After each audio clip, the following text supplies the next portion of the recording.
ನನ್ನ ನಿನ್ನ ಆಸೆ ನಮ್ಮ ಪ್ರೇಮ ಭಾಷೆ ಸವಿಜೇನಿನಂತೆ ಶ್ರುತಿ ಸೇರಿದಾಗ ಅದೇ ಆಶಾ ಗೀತೆ.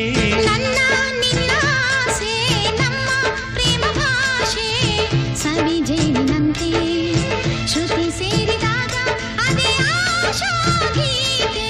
ನನ್ನ ನಿನ್ನ ಆಸೆ ನಮ್ಮ ಪ್ರೇಮ ಭಾಷೆ ಸವಿಜೇನಿನಂತೆ